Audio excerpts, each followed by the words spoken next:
नमस्कार प्यारे साथियों। आज की इस क्लास में हम लोग बात करेंगे स्पेशली जो राजस्थान का इतिहास एवं संस्कृति। ये पुस्तक चल रही कक्षा 10 में और जो राजस्थान बोर्ड के द्वारा चलाई जा रही है। और RS एमएसएसबी और आरपीएससी की जो स्पेशली ये बुक फेवरेट हो चुकी है। इस बुक की प्रत्येक लाइन से सवाल उठते हैं और इस बुक को पढ़ने में सबसे ज़्यादा जड़त्व आता है, क्योंकि इसमें क्या है, कंटेंट तो बहुत सारा है परंतु उसको अंडरस्टूड करना बहुत थोड़ा सा टिपिकल हो रहा है। तो मैं कोशिश करूँगा कि इस बुक का एक प्रत्येक लाइन टू लाइन इम्पोर्टेंट है, तो अपन इसकी हर एक लाइन को समझते हुए मतलब इसका जो है रिवीजन मान लो, एक प्रकार से इसकी अच्छे से रीडिंग मान लो, आप कुछ भी मान लो। बट अगर आप इसको मेरे साथ कर दें तो आप और भी बेहतर तरीके से इसकी एक एक चीज़ को समझ पाएंगे। तो आज की इस क्लास में हम लोग इसका पहला चैप्टर से शुरू करने जा रहे हैं। तो सभी साथी जुड़े और बने रहें, ठीक है। तो आप सभी का इस सेशन में स्वागत है। अपने साथियों को इस सेशन से जोड़ना चाहें तो जोड़ सकते हैं। बाकी ऐसी कुछ बात मैं अगली वीडियो में नहीं करूँगा, डायरेक्ट टॉपिक टू टॉपिक हम लोग चलेंगे और इस बुक को जल्दी से जल्दी पूरा करने की कोशिश करेंगे, ठीक है। तो इसका अब अपन पहला चैप्टर निकाल लेते हैं। और इसका पहला चैप्टर आप लोग, अगर आपके पास बुक है तो आप मेरी वॉइस को भी सुन सकते हैं, अदरवाइज़ आप इधर पीडीएफ में शो करना चाहें तो उसको भी देख सकते हैं। और इसका बार बार आप जो है देखते रहना इसको, वीडियो को, ताकि आपको क्या है, हर एक लाइन टू लाइन कॉन्सेप्ट आपको याद हो जाएंगे, ठीक है।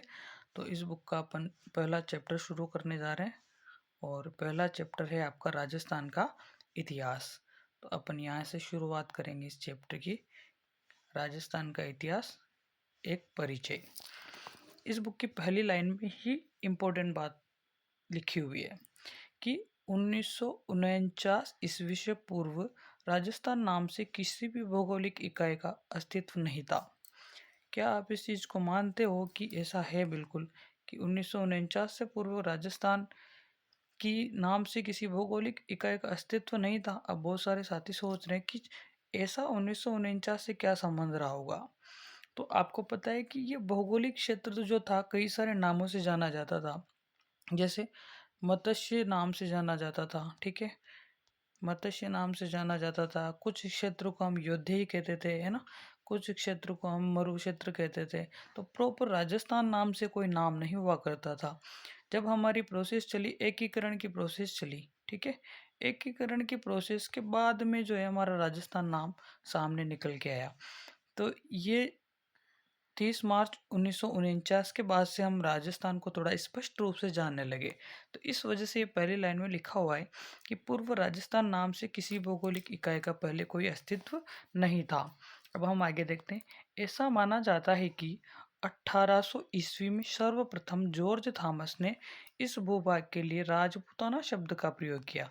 इस लाइन से भी कम नहीं तो 50 से ज़्यादा बार क्वेश्चन आ चुके होंगे कि राजस्थान के भूभाग को राजपूताना शब्द से किसने पुकारा, या फिर किसने राजस्थान को राजपूताना नाम दिया था? तो जॉर्ज थॉमस ने दिया था।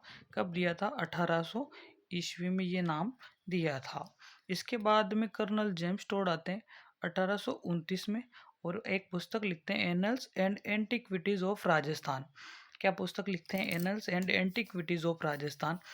इसके लेखक कौन थे? Colonel James Tod. इन्होंने इस पुस्तक में इस प्रदेश का नाम क्या रखा था? राजस्थान या फिर राजस्थान। अभी तक हमने दो तीन चीज़ें देखी थी इसमें। सबसे पहले तो हमें पता चला यहाँ पे कि 1949 ईस्वी से पूर्व राजस्थान नाम से किसी भी भौगोलिक इकाई का अस्तित्व नहीं था। पहली इंपॉर्टेंट लाइन। दूसरी इंपॉर्टेंट बात क्या है कि ऐसा माना जाता है कि 1800 ईस्वी में जॉर्ज थॉमस ने इस भूभाग के लिए राजपूताना शब्द का प्रयोग किया। किसने किया था? जॉर्ज थॉमस ने। फिर आता है आपका 1829 में annuls and antiquities of Rajasthan के जो लेखक थे आपके कर्नल जेम्स टोड। इन्होंने इस प्रदेश का नाम जो है कौन सी पुस्तक में? Annuls and antiquities of Rajasthan में क्या नाम दिया था? राजस्थान या फिर राजस्थान। अब बात आती है स्वतंत्रता के बाद में इस प्रदेश की विभिन्न रियासतों का एकीकरण हुआ। तो 30 मार्च 1949 को सर्वसम्मति से इसका नाम क्या रखा गया? राजस्थान। तभी तो पहली लाइन में हमने यहाँ देखा था क्या देखा था कि 1949 से पूर्व राजस्थान नाम की कोई भी भौगोलिक इकाई अस्तित्व में नहीं थी। ये लास्ट वाली लाइन इस चीज़ को कंफर्म कराती है। क्या बोलती है लास्ट वाली लाइन कि 30 मार्च 1949 को जब हमारी देशी रियासतों का एकीकरण हो रहा था, उस समय पे जो है 30 मार्च 1949 को सर्वसम्मति रही और उस वजह से इसका नाम क्या रखा गया, इस स्थान का जहां हम लोग रहते हैं, राजस्थान रखा गया। ये मेरे हिसाब से इतनी बात आपको समझ में आई होगी। और इसको आप जैसे बार क्लास को बार बार देखोगे ना, तो आपको हर एक कॉन्सेप्ट याद हो जाएगा मुख पे, है ना।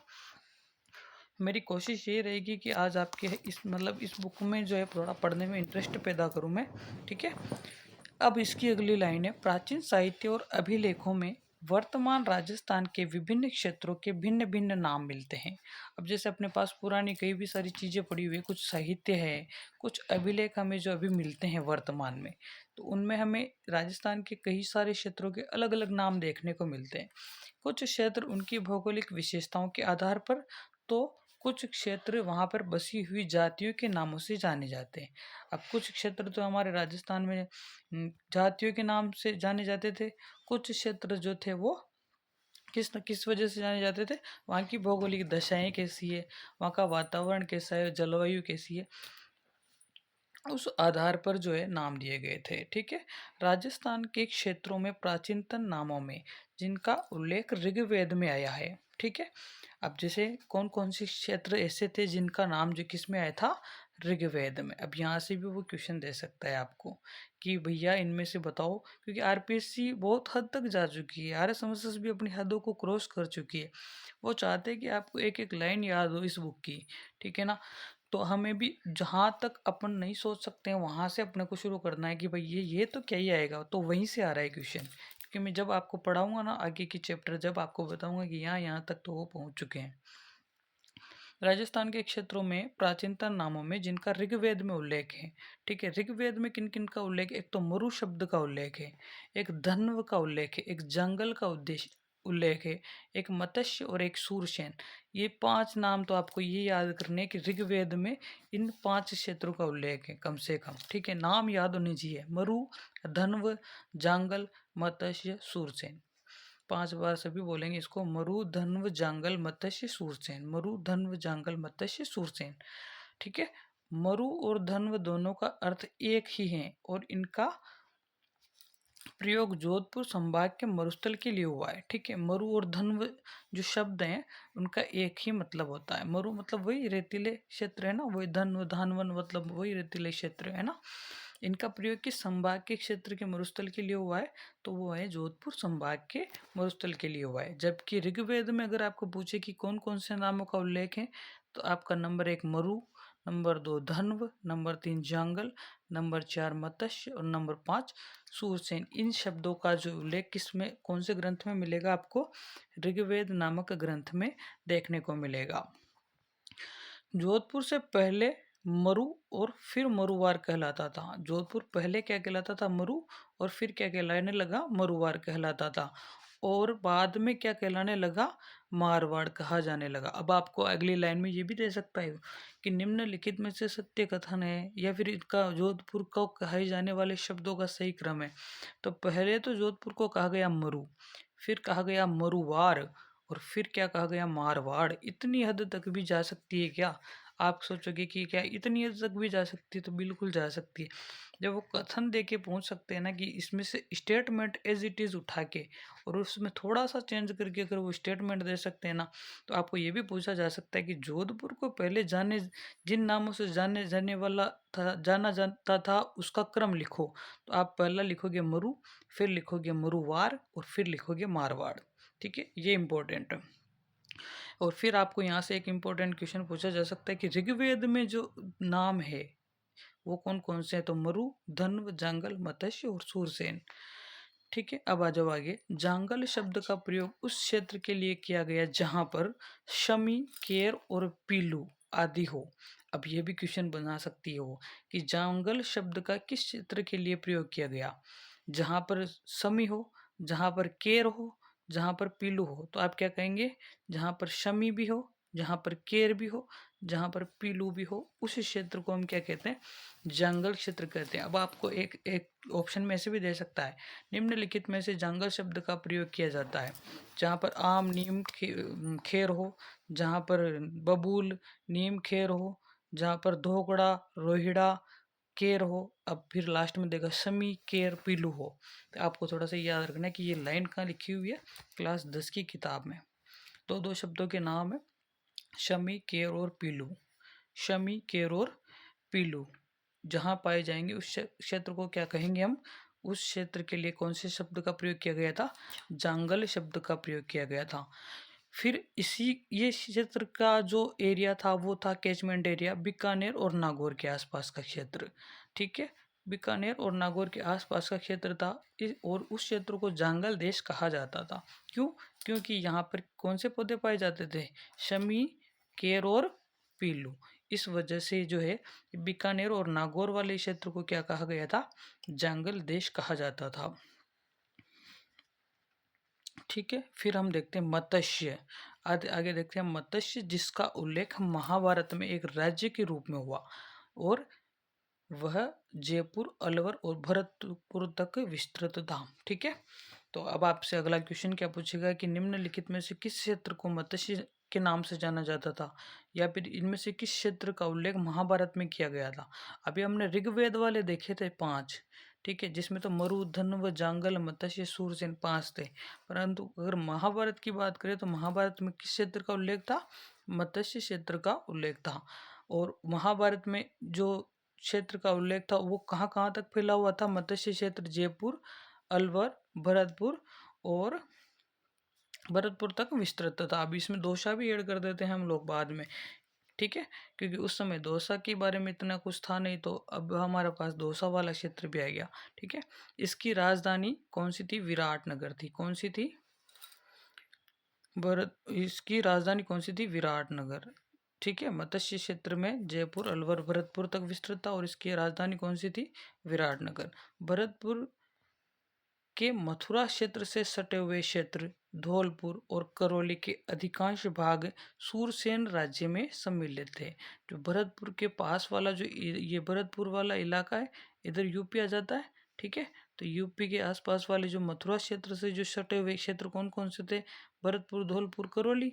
ठीक है, तो इनके जो भाग थे वो क्या कहलाते थे, सूरसेन राज्य के नाम से जाने जाते थे, या फिर सूरसेन राज्य में सम्मिलित थे। यह भी एक प्रकार का क्या था, प्राचीन राज्य था। महाभारत में भी इसका उल्लेख मिलता है। ठीक है, तो सूरसेन राज्य का भी जो उल्लेख कहाँ मिलता है, महाभारत में मिलता है। तो हर एक लाइन आपको मेरे हिसाब से समझ में आ गई होगी। ठीक है, आगे बढ़ते हैं हम लोग इसके बाद में। ठीक है, अब ये भौगोलिक विशेषताओं के आधार पर कुछ अन्य क्षेत्रों के बारे में हम लोग बात करेंगे यहाँ पे। ठीक है, तो माही नदी के पास वाला जो क्षेत्र है प्रतापगढ़ का भूभाग, उसे कांठल कहते हैं। ये प्रश्न कई बार पेपरों में पूछा जा चुका है। सूरसेन वाला जो क्षेत्र है, ये वाला क्षेत्र आपका सूरसेन वाला हो गया है ना। अभी अपन ने देखा ही था, ये सूरसेन वाला क्षेत्र हो गया। कौन कौन सा था इसमें, भरतपुर है ना, धौलपुर, करौली है ना, इसके आसपास वाला क्षेत्र।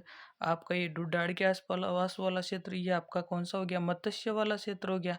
ठीक है, ये दोनों दोनों की बात अपन ने किस में की थी, महाभारत में की थी, है ना, महाभारत में की थी इन दोनों की बात। इसमें आपकी राइटिंग मेरी थोड़ी सी सही नहीं आ रही होगी, पर जो मैं बोल रहा हूँ उस पर आप थोड़ा सा ध्यान देंगे। ठीक है, प्रतापगढ़ वाला भूभाग जो है कांठल वाला भूभाग हो गया। ठीक है, क्यों, क्योंकि जो माही नदी यहाँ से निकलती है इस जगह से, ये माही वाला जो कैचमेंट एरिया है, ये सारा का सारा क्या कहलाता है, कांठल कहलाता है। ठीक है, और क्योंकि माही नदी के किनारे मतलब कांठे पर स्थित था। ठीक है, इसी के आसपास 56 गांवों का समूह है। 56 गांवों का समूह है, इसी के आसपास कितने गांवों का समूह है, 56 गांवों का समूह होने के कारण प्रतापगढ़ बांसवाड़ा के जो बीच का जो भूभाग है, प्रतापगढ़ और ये बांसवाड़ा के बीच का जो भूभाग है, ये क्या कहलाता है, 56 का मैदान कहलाता है। क्या कहलाता है, 56 का मैदान कहलाता है। ये प्रश्न मेरे हिसाब से हजारों बार परीक्षा में पूछ लिया गया होगा, और ये कहीं से नहीं आ रहे, इन्हीं चीज़ों से फिर बुक वाले दावे करते हैं कि हमारी बुक से आ गया ये। भाई तुम ये तो पढ़ो, कम से कम इसमें तो लिखा हुआ है जो तो पढ़ लो, बाकी तो बात की बातें हैं, है ना। तो लेवल उनका बहुत बढ़ रहा है, परंतु मेन अपना आधार कौन सी बुक है उसको हम अच्छे से पढ़ते हैं। ठीक है, उसके बाद आप आ जाओ आगे। ठीक है, अब आपका ऊपर माल वाला क्षेत्र है ये एक, है ना, जो बेस रोड गढ़ से लेकर कहाँ तक, बिजोलियां तक फैला हुआ है। ये भी कई बार प्रश्न पूछा जा चुका है कि बेस रोड गढ़ से बिजोलियां तक लेकर जो क्षेत्र फैला हुआ है उसे क्या कहते हैं, तो उसे कहते हैं क्या, ऊपर माल कहते हैं। क्या कहते हैं, ऊपर माल कहा जाता है इस क्षेत्र को। और यहाँ से भी कई बार क्वेश्चन आ चुका है। फिर आता है आपका एक क्वेश्चन, उदयपुर के आसपास का प्रदेश जो जहाँ पर पहाड़ियाँ अधिक है और इन पहाड़ियों की अधिकता के कारण इस क्षेत्र को क्या कहा जाता है, इस क्षेत्र को कहा जाता है गिरवा। और जबकि भैंसर और गढ़ से बिजोलिया तक का जो क्षेत्र है उसे क्या कहा जाता है, उसे कहा जाता है ऊपरमाल। ठीक है, फिर आपका आता है जैसलमेर। और जैसलमेर का प्राचीन नाम अगर आपसे पूछ ले तो क्या था, मांड था। क्या था, मांड था। जबकि हमने देखा था कि जोधपुर के क्या नाम थे, जोधपुर के क्या नाम थे। तो जोधपुर के नामों का क्रम आप लोग बताएंगे, क्या क्या थे। मरु, है ना, पहला क्या था, मरु। दूसरा क्या था, मरुवार। क्या था, मरुवार था। और तीसरा क्या था आपका, मारवाड़ था। क्या था, मारवाड़। ये नामों का अगर क्रम पूछ लेना, मैं कह रहा हूँ बहुत सारे बच्चे गलती कर देंगे इसमें। ठीक है, और अभी हमने बताया था ना आपको, कौन सा, जांगल प्रदेश वाला, क्या क्या नाम थे इनके, केर और पीलू और शमी। ठीक है, तो आगे अपन और चलेंगे और कोशिश करूँगा कि इस क्लास से आपको सभी को ज़्यादा से ज़्यादा फायदा मिले। ठीक है, डूंगरपुर बांसवाड़ा वाले क्षेत्र को हम कहते हैं बांगड़ क्षेत्र। क्या कहते हैं, बांगड़ क्षेत्र। जबकि इससे पहले हमने कांठल क्षेत्र देखा था। ठीक है, जो माही नदी के कैचमेंट वाला जो क्षेत्र था, जहाँ पे माही नदी का जो कवरेज था, क्योंकि उसके किनारों पर बसे हुए जो क्षेत्र हैं वो क्या कहलाते, कांठल। बागड़ प्रदेश आ जाए तो डूंगरपुर और बांसवाड़ा। कौन कौन सा, डूंगरपुर और बांसवाड़ा। हाड़ौती में कोटा बूंदी का प्रदेश हाड़ौती के नाम से जाना जाता है। हालांकि बारह और झालावाड़ भी आते हैं, बट इसमें दो ही जिले दे रखे हैं, कोटा और बूंदी। फिर आता है सीकर झुंझुनू चूरू वाला क्षेत्र, आपका शेखावाटी के नाम से जाना जाता है। ठीक है, ये सब चीज़ें आपकी बेसिक थी, यहाँ तक आप लोगों ने सभी ने पढ़ा हुआ भी होगा आज तक। ठीक है, अब हम इसके एक एक चीज़ों को देखते हुए आगे बढ़ेंगे। इसके इतिहास काल के विभाजन के बारे में हम लोग थोड़ी बातें करेंगे। ठीक है, तो इसका जो इतिहास काल का विभाजन है इसके बारे में हम लोग यहाँ पे पढ़ने वाले हैं। ठीक है, तो मोटे तौर पर क्या था, मानव संपूर्ण इतिहास जो था मानव का, उसको तीन कालों में विभक्त किया था। कितने कालों में, तीन कालों में इसको विभक्त किया था। ठीक है, तीन कालों में उसको क्या किया था, विभक्त किया था। कौन कौन से काल थे, तो पहला था आपका प्राक युग वाला काल। ठीक है, दूसरा था आद्य युग का काल और तीसरा था ऐतिहासिक युग का काल। ठीक है, कौन कौन से काल थे, प्राक युग, आद्य युग और ऐतिहासिक युग। प्राक युग किसे कहा गया, तो प्राक युग उस काल को कहा जाता है जिसके ज्ञान के लिए कोई लिखित साक्ष्य उपलब्ध नहीं है। ठीक है, मतलब जिसके बारे में हम जानते तो हैं, कुछ सुना तो हुआ है, परंतु उसका हमारे पास कोई लिखित साक्ष्य उपलब्ध नहीं है। और उस समय का मानव लेखन कला से अपरिचित था कि किस चीज़ को कैसे प्रेजेंट करनी है। कोई हमारे पास सोर्स ही नहीं था लिखने का उस समय पे। तो हम प्राक समय में सिर्फ कुछ बातें कथित होती है, उन्हीं को हमको मानना पड़ता है कि ऐसा कुछ समय उस समय हुआ होगा। ठीक है, फिर आता है आपका दूसरे नंबर पे आद्य युग। ठीक है, आद्य युग की संज्ञा इतिहास के उस काल को दी जाती है जिसके हमारे पास कुछ लिखित साक्ष्य तो हैं। ठीक है, कुछ लिखित साक्ष्य तो हैं, किंतु या तो वे अस्पष्ट लिखे हुए हैं या फिर ऐसी लिपि में लिखा है जिसको हम पढ़ नहीं सकते, जिसको हम समझ नहीं सकते, जिसके बारे में हमें कोई जानकारी नहीं है। फिर आता है आपका ऐतिहासिक युग। ऐतिहासिक युग किस काल को कहा है, तो ऐतिहासिक युग उस काल को कहा जहां पर इतिहास को सुस्पष्ट रूप से हम समझ सकते हैं, सुस्पष्ट लिखित साक्ष्य हमारे पास उपलब्ध है, उस भाषा को हम समझ सकते हैं, उसके बारे में हम विचार विमर्श कर सकते हैं। उस काल को क्या कहा गया, ऐतिहासिक युग। अब हमने तीन युग देखे, पहला देखा प्राक युग, दूसरा आद्य युग और तीसरा ऐतिहासिक युग। प्राक युग क्या था, कि जिसके ज्ञान का कोई लिखित साक्ष्य ही उपलब्ध नहीं था। ठीक है, या साक्ष्य उपलब्ध नहीं था, मतलब ऐसा मान लो कि उस समय के लोग लेखन कला से अपरिचित रहे होंगे। ठीक है, आधे युग में क्या था, आधे युग में यह था कि हमें कुछ साक्ष्य मिले तो सही, ऐसी लिपि लिखी हुई मिली तो सही, परंतु हम उसे पढ़ना नहीं जानते रहे, या फिर हमें उस लिपि का कोई ज्ञान नहीं है। ठीक है, और ऐतिहासिक युग क्या है? तो ऐतिहासिक युग ऐसा है कि सुपठित है, लिखित साक्ष्य उपलब्ध है, जिसे हम थोड़ा सा जान भी सकते हैं और थोड़ा सा उसके बारे में समझ भी हम लोग रखते हैं। इन अर्थों में भारतीय इतिहास के कालक्रम को इस प्रकार से विभक्त कर सकते हैं। प्राक युग, यह युग सृष्टि के आरंभ से हड़प्पा सभ्यता तक माना जा सकता है। यह हड़प्पा सभ्यता के पूर्व तक माना जाता है। मतलब जिस समय से सृष्टि का आरंभ हुआ होगा, उस समय से लेकर हड़प्पा सभ्यता के पूर्व तक का जो समय रहा होगा, वो कौन सा युग कहलाएगा? प्राक युग कहलाएगा। आद्य युग क्या कहलाएगा? यह युग जो है हड़प्पा सभ्यता के काल से 600 ईसा पूर्व तक का जो समय रहा होगा। हड़प्पा युग अगर शुरू हो चुका है ना, तो हड़प्पा सभ्यता से शुरू होने के बाद में आपका 600 ईसा पूर्व तक का जो समय रहा होगा, वो कौन सा रहा होगा? आद्य काल रहा होगा। और उसके बाद में ऐतिहासिक युग कब रहा होगा? तो ये ईसा पूर्व 600 से लेके वर्तमान तक जो समय चल रहा है, वो सब कौन सा चल रहा है? ऐतिहासिक काल। तो आपको सुमेलित करवा सकता है वो प्राक युग, आद्य युग, ऐतिहासिक युग से कि किस किस समय रहा होगा, या फिर स्टेटमेंट में दे देगा कि आपका आद्य युग कौन से ईसा पूर्व से कौन से ईसा पूर्व तक रहा, है ना। सही गलत कथन में पूछ लेगा।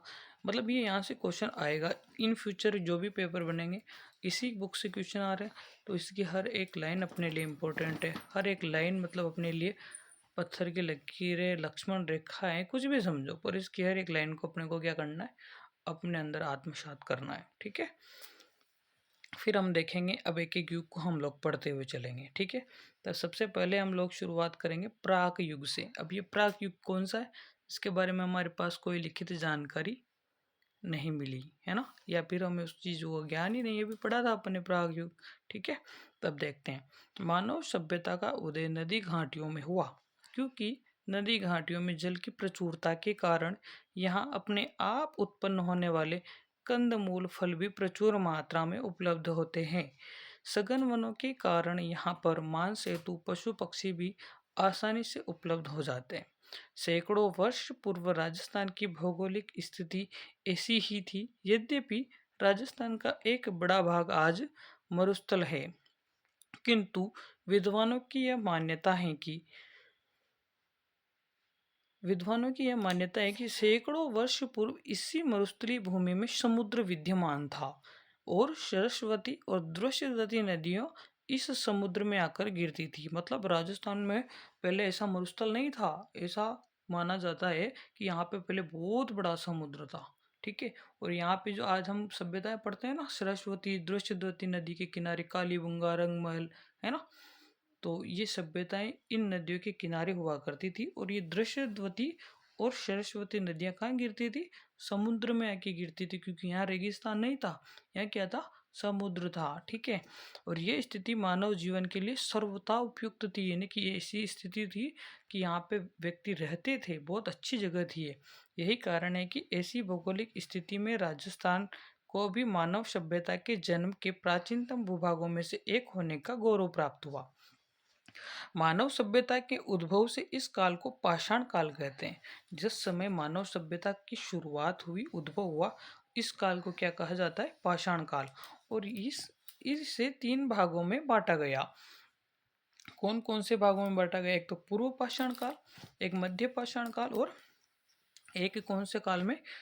उत्तर पाषाण काल में। ठीक है, अब वो पेपर बनाने वाला कुछ भी दे सकता है। वो ये भी दे सकता है कि मानव सभ्यता के उद्भव से जो राजस्थान का प्राक ऐतिहासिक युग है, उसको कितने भागों में बांटा गया? तीन भागों में। ठीक है, अब वो आपको बनाने के लिए पूर्व पाषाण काल, मध्य पाषाण काल, उत्तर पाषाण काल, एक दे देगा दक्षिण पाषाण काल। फिर आपसे पूछेगा इनमें से कौन सा नहीं है। तो ऐसे करके वो पेपर को हार्ड बनाने की कोशिश करेगा। परंतु हमें क्या करना है? हमें एक एक टॉपिक का 360 डिग्री पर एनालिसिस करना है। ठीक है, तो हम यहाँ पर उसके बनाने से बनेंगे नहीं। हम याद रखेंगे, क्या क्या याद रखेंगे? एक तो पूर्व पाषाण काल याद रखेंगे, एक मध्य का पाषाण काल याद रखेंगे, एक उत्तर पाषाण काल हम लोग याद रखने वाले हैं। ठीक है, इसके अलावा कोई सा भी वो काल दे दे, हमको उसको क्रॉस कर देना है। ठीक है, फिर हम फिर से आगे चलेंगे थोड़ा सा। ठीक है, अब एक एक काल को हम पढ़ेंगे। तो सबसे हम पहले शुरुआत करेंगे पूर्व पाषाण काल। अब इसमें पूर्व पाषाण काल में जो भी दिया हुआ है हमें माइंड में वही सेटअप बना के रखना है कि ये पूर्ण पाषाण काल की चीज़ें हैं। क्योंकि हम जब बुक पढ़ते हैं तो हमारे अंदर इतना जड़त्व होता है कि हम उस चीज़ पे इतना एनालिसिस नहीं करते कि ये कौन सा काल चल रहा है। पूर्व पाषाण काल चल रहा हो तो बढ़िया, मध्य चल रहा हो तो बढ़िया, हमें तो सिर्फ ये इतना सा याद करना है भाई ये सभ्यता कहाँ की है। पर अब जो स्टेटमेंट आ रहे हैं, अब जो पेपर पूछने का पैटर्न है उसमें एक एक चीज़ें इंपॉर्टेंट है। हमें ये भी याद करना पड़ेगा कि पूर्व पाषाण काल से संबंधित सभ्यता कौन सी। हमें ये भी याद करना पड़ेगा कि ये कथन किस काल से संबंधित है। ठीक है, तो हम एक एक काल को अच्छे से पढ़ते हुए चलेंगे। यहाँ पे सबसे पहले हम लोग पढ़ रहे हैं यहाँ पे पूर्व पाषाण काल। ठीक है, पूर्व पाषाण काल में पहली बात ये है कि राजस्थान में मानव का उदय कब हुआ, यह निश्चित रूप से हमें नहीं ज्ञात है। लेकिन यहाँ पर विभिन्न क्षेत्रों में जो उत्खनन हुए उनसे जो सामग्रियाँ प्राप्त हुई, ठीक है, उससे जो पाषाण प्राप्त हुए, ठीक है, उससे हमें थोड़ा कुछ चीज़ों की जानकारी मिलती है। जैसे विशेष रूप से क्वार्ट्जाइट के पत्थर, ठीक है, से जो बने हुए उपकरणों से ये ज्ञात होता है कि आज से लगभग 2 से 1.5 लाख वर्ष पूर्व, कितने, 2 से 1.5 लाख वर्ष पूर्व राजस्थान में एक मानव संस्कृति विद्यमान थी। ये चीज़ किससे प्राप्त होती है, पता चलती है, तो क्वार्ट्जाइट पत्थरों के अनेक उपकरण मिले। कौन से पत्थर के, क्वार्ट्जाइट पत्थरों के अनेक उपकरण मिले। इससे हमें ये पता चला कि यहाँ पे 2 से 1.5 लाख वर्ष पूर्व जो है राजस्थान में एक मानव संस्कृति विद्यमान हुई। मतलब पत्थरों को पता, वो कार्बन डेंटिंग ऐसी कुछ विधि होती है C14, उससे हमें पता चलता है चीज़ों का। तो ऐसे क्वार्ट्जाइट पत्थर उस समय चलते थे 2 या 1.5 लाख वर्ष पूर्व ज़्यादातर। तो वैसे पत्थरों के कुछ औजार मिले या फिर कुछ उनके उपकरण मिले, तो उस पत्थर से बनी हुई चीज़ें उस समय काम में ली जाती थी। ठीक है, तो इस वजह से यहाँ थोड़ा सा अनुमान ये लगाया गया है कि उस क्वार्ट्जाइट पत्थर का को देख के ये पता लगता है कि 2 या 1.5 लाख वर्ष पूर्व भी मतलब मानव संस्कृति राजस्थान में विद्यमान थी। ठीक है, अब ऐसी कुछ चीज़ें मिली, इनको कहाँ कहाँ मिली, तो सन 1870 की बात है। ठीक है, 1870 में C.A. हेकेट नाम का एक आदमी था, उसे जयपुर और इंद्रगढ़ में इसी पत्थर से बनी हुई पाषाण कालीन हस्त कुठार यानी कि हैंड एक्स मिली। ठीक है, ये क्वेश्चन आ चुका है पेपर में कि हस्त कुठार कहाँ पे मिली। ठीक है, सॉरी, ये किसे मिली, हेकेट को मिली, किस जगह से मिली। तो अपने को दोनों स्थान याद रखने हैं, इंद्रगढ़ और जयपुर। पेपर में या तो जयपुर देगा या इंद्रगढ़ देगा, तो दोनों अपने को याद रखने। किसको मिली, हेकेट को मिली। कब मिली, 1870 में मिली। अब अगली बार पेपर में सन पूछा जाएगा। ठीक है, इस सन को छोड़ देते हैं हम, तो ये सन पूछा जाएगा। तो अपने को हर एक लाइन याद करनी। छोटी सी किताब है लेकिन कंटेंट बहुत ज़्यादा है, तो कंटेंट की हर एक लाइन इंपॉर्टेंट है यहाँ पे। ठीक है, 1870 में हेकेट ने सर्वप्रथम हैंड एक्स खोजी। कहाँ पे खोजी, जयपुर और इंद्रगढ़ में खोजी। कौन से पत्थर से बनी हुई, तो अपन ने बात की थी क्वार्ट्जाइट पत्थर की। ठीक है, क्योंकि उस समय पे यही पत्थर चलता था। फिर इसी के कुछ समय बाद एक व्यक्ति है सेटन कार। ये भी क्वेश्चन आ चुका है कि सेटन कार ने भी जो है कहाँ से पूर्व पाषाण काल के जो है अनेक उपकरण खोजे थे। तो कौन, सेटन कार ने कहाँ से खोजे थे, झालावाड़ से। ठीक है, तो सेटन कार ने कहाँ से कर लिए थे, खोज लिए थे झालावाड़ से। इसी युग के, मतलब कौन सा युग पढ़ रहे हैं हम लोग, पूर्व पाषाण काल वाला युग। ठीक है, तो इसी युग से मतलब अनेक उपकरण खोज लिए। ठीक है, तो पूर्व पाषाण काल में हमने दो लोगों की बात की, एक तो हेकेट की, एक की थी सेटन कार की। ठीक है, तो इन दोनों ने एक ने तो यहाँ के बहुत सारे उपकरण खोज लिए और एक ने क्या खोजी, हैंड एक्स खोजी। क्या खोजी, हस्त कुठार खोज लिए। कहाँ से खोजी हस्त कुठार, जयपुर और इंद्रगढ़ ने। जबकि सेटन कार ने कहाँ से खोजी, झालावाड़ से। ठीक है, अब इसके बाद कुछ योजनाबद्ध तरीके से भी यहाँ पर खुदाई हुई। मतलब योजनाबद्ध मतलब क्या, प्लानिंग के साथ में। ठीक है, अब प्लानिंग कौन कर सकता है, जो बड़े बड़े विभाग होते हैं, है ना। तो इसमें कुछ विभागों के नाम है। एक है आपका भारतीय पुरातत्व और संग्रहालय विभाग। कौन सा विभाग, भारतीय पुरातत्व और संग्रहालय विभाग, नई दिल्ली। ठीक है, इसके बाद में आता है एक डेक्कन कॉलेज पूना के वीरेंद्र नाथ मिश्र। ठीक है, एक आता है राजस्थान पुरातत्व एवं संग्रहालय विभाग के RC अग्रवाल। साथ में थे इनके विजय कुमार, हरीश चंद्र मिश्रा। अब ये नाम आ सकते हैं इनमें से कि निम्नलिखित में से पूर्व पाषाण काल में योजनाबद्ध तरीके से उत्खनन किन किन विभागों ने किया था।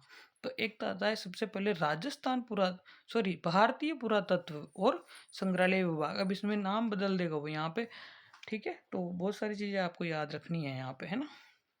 तो सबसे पहले भारत में रहते हैं हम लोग, तो भारतीय पुरातत्व और संग्रहालय विभाग जो नई दिल्ली में, एक तो इस विभाग ने इसकी खोज की।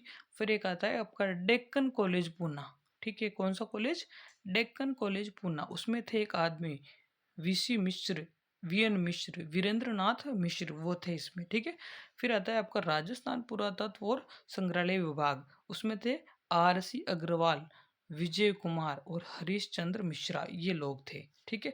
इन विद्वानों ने राजस्थान की पूर्व पाषाण कालीन सभ्यता और संस्कृति के विभिन्न पक्षों को सामने लाने के लिए सराहनीय योगदान दिया। अब इनमें से नाम चार तो एक क्या नाम याद रखने अपने को, कौन कौन से? एक तो वीरेंद्र नाथ, एक आरसी अग्रवाल, एक विजय कुमार और एक हरीश चंद्र मिश्रा। ये चार तो नाम याद रखने।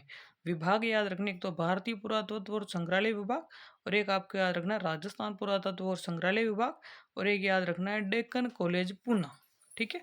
डेक्कन कॉलेज पूना में तो कौन थे? वीरेंद्र नाथ। जबकि राजस्थान पुरातत्व और संग्रहालय विभाग में कौन थे? आरसी अग्रवाल, विजय कुमार और हरीश चंद्र।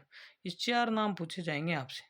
अब इनमें से कौन सा नहीं है जो पूर्व पाषाण काल से संबंधित नहीं है, ठीक है। इतना भी जा सकता है, इतना भी पूछ सकता है, ठीक है। वीरेंद्र नाथ, हरीश चंद्र, विजय कुमार और आरसी अग्रवाल।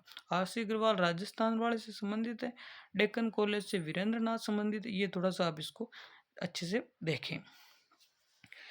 इनके प्रयत्नों से राजस्थान में अजमेर, अलवर, चित्तौड़, भीलवाड़ा, जयपुर, झालावाड़, जालोर, जोधपुर, पाली, टोंक आदि क्षेत्रों में प्रमुख नदियों, विशेष रूप से चंबल, बनास और उसकी सहायक नदियों के किनारे पूर्व पाषाण कालीन उपकरण प्राप्त हुए। अब आपको पता ही है, अजमेर, अलवर, चित्तौड़, भीलवाड़ा, जयपुर, झालावाड़, जालोर, जोधपुर, ठीक है। तो ये जे वाले तो सारे आ गए जैसलमेर को छोड़ के, ठीक है। अब अजमेर और अलवर, चित्तौड़, भीलवाड़ा, जयपुर, पाली, टोंक, इन क्षेत्रों में प्रमुख नदियां जैसे चंबल और बनास। मेन तो क्या है? चंबल और बनास। अब चंबल आ गई तो चंबल की सारी सहायक नदियां आपको याद है, बनास आ गई तो बनास की सारी सहायक नदियां आपको याद है। इनके किनारे पर पूर्व पाषाण कालीन उपकरण हमें प्राप्त हुए, ठीक है। साथ में जालोर से इस युग के उपकरणों की खोज किसने की थी? तो ये नाम पूछा जा चुका है, बी आलचिन ने। किसने की थी?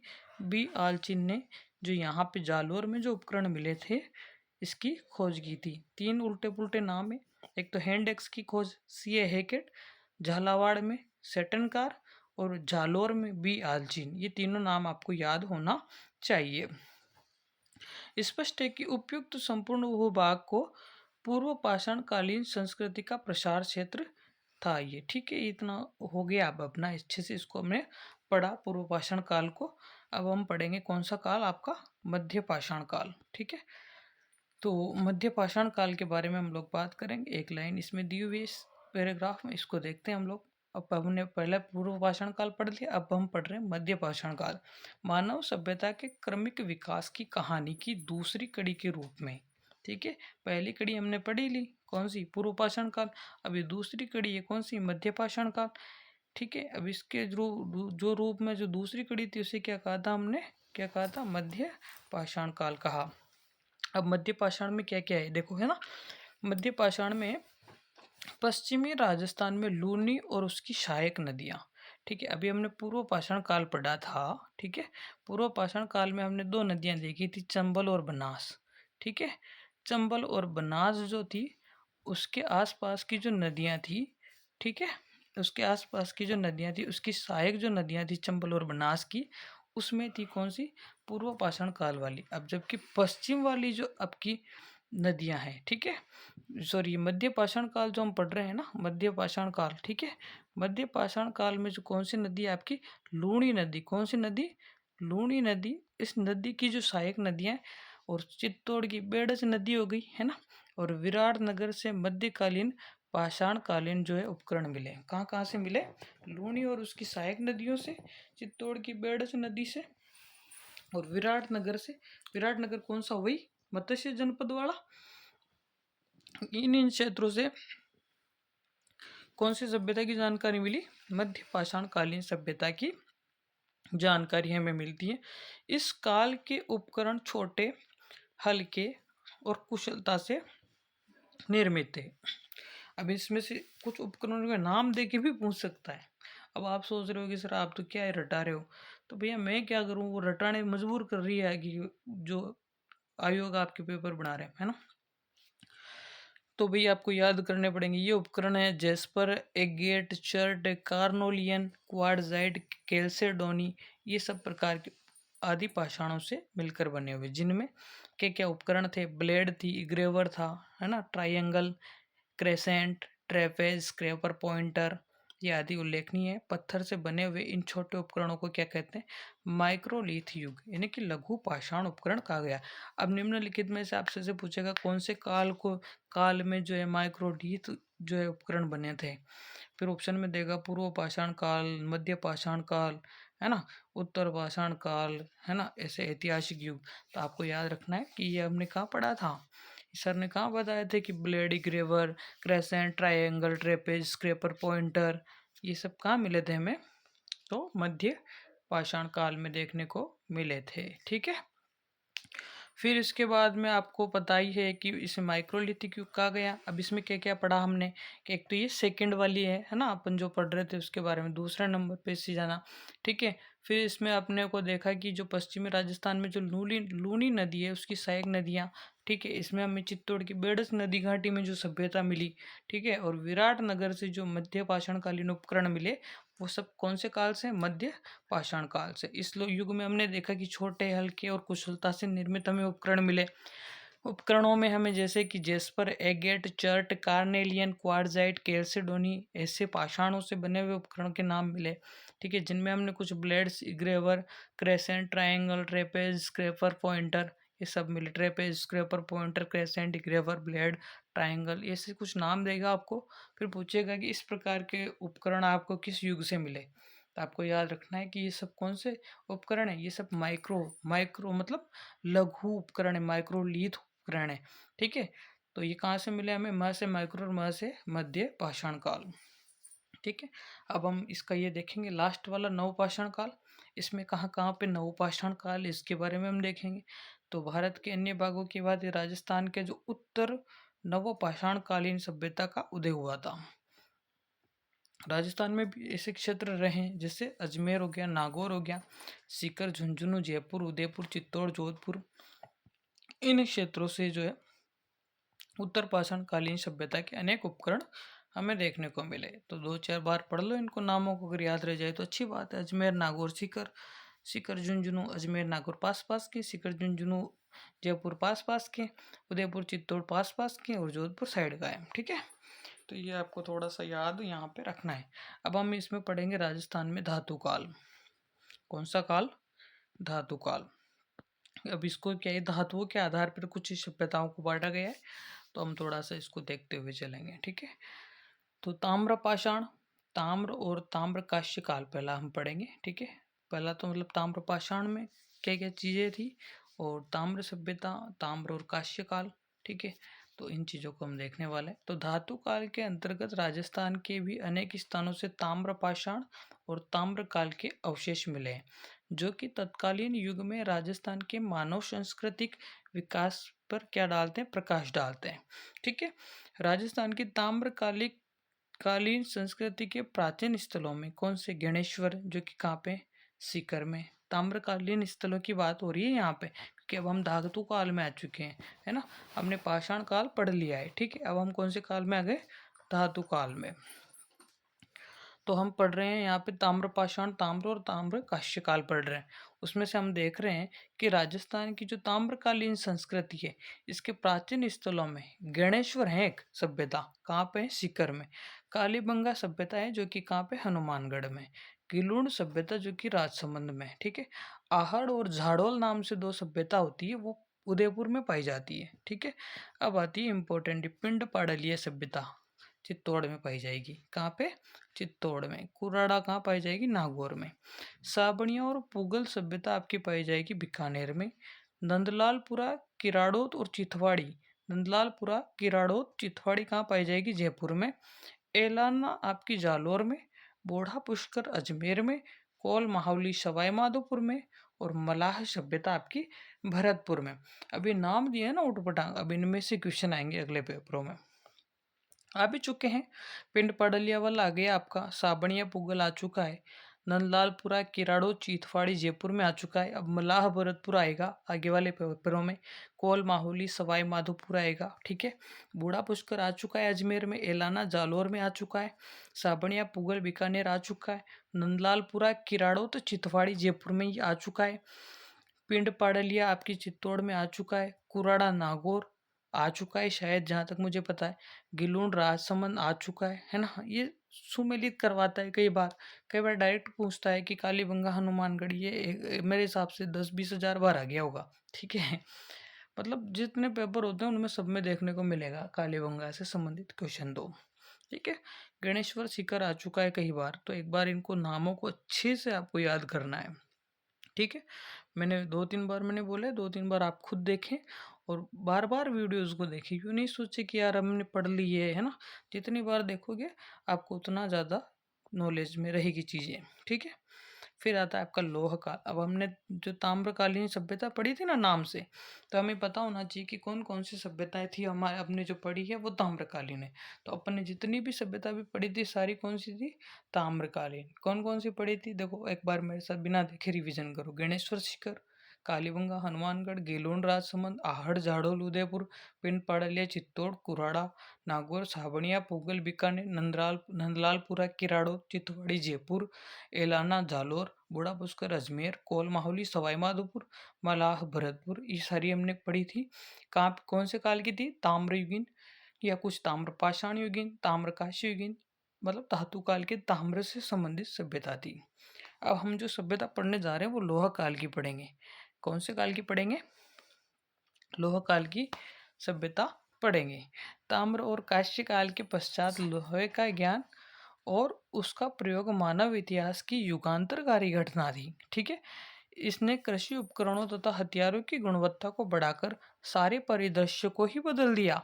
मतलब लोहे का जो उपयोग किया गया था ना, सबसे ज्यादा अच्छा उपयोग हुआ था, और उसने कृषि उपकरणों हथियारों जैसी गुणवत्ताएं बढ़ाई इसने, है ना, लोहे ने, और पूरे स्टेट चीज़ों को ही बदल दिया मतलब। तो राजस्थान में विशेषतः लोह युगीन सभ्यता कौन सी है? नोह भरतपुर, जोधपुरा जयपुर। सबसे ज़्यादा कन्फ्यूजेबल होता है जोधपुरा जयपुर, क्योंकि जोधपुरा अपन सोचते हैं कि जयपुर में नहीं जोधपुर में ही होगी, तो यहाँ से क्वेश्चन बनता है। सुनारी झुंझुनू, रेड टोंग, ये सब जो सभ्यताएं ये कौन से काल की? लोह काल की। लोह संस्कृति के समय अनेक हथियार और उपकरण मिले। नौह से प्राप्त लोहे के अवशेष भारत में, ये इंपॉर्टेंट लाइन बोल रहा हूँ मैं यहाँ से, नौह से प्राप्त लोहे के अवशेष, नौह से प्राप्त लोहे के जो अवशेष हैं लोह युग के आरंभ होने की सीमा रेखा को निर्धारित करने का महत्वपूर्ण स्रोत हैं।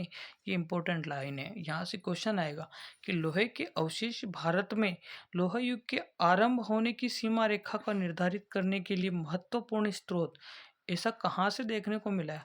किस जगह के उपकरणों से यह हमें चीज प्राप्त हुई है, बात की ज्ञान, इस बात का हमें ज्ञान हुआ। तो नौह से प्राप्त जितने भी अवशेष हमें प्राप्त हुए थे, लोहे के जो अवशेष थे, वो भारत में लोह युग के आरंभ होने की सीमा रेखा को निर्धारण करते हैं, ठीक है। फिर आता है जोधपुरा और सुनारी से जो हमें लोहे गलाने की भट्टियां मिली, यहाँ पे अस्त्र शस्त्र और उपकरण बनाने के कारखाने मिले, ठीक है। 3 नाम अपने अच्छे से देखे थे यहाँ पे। पहला कौन कौन से? नोह भरतपुर, जोधपुरा जयपुर, सुनारी और झुंझुनू।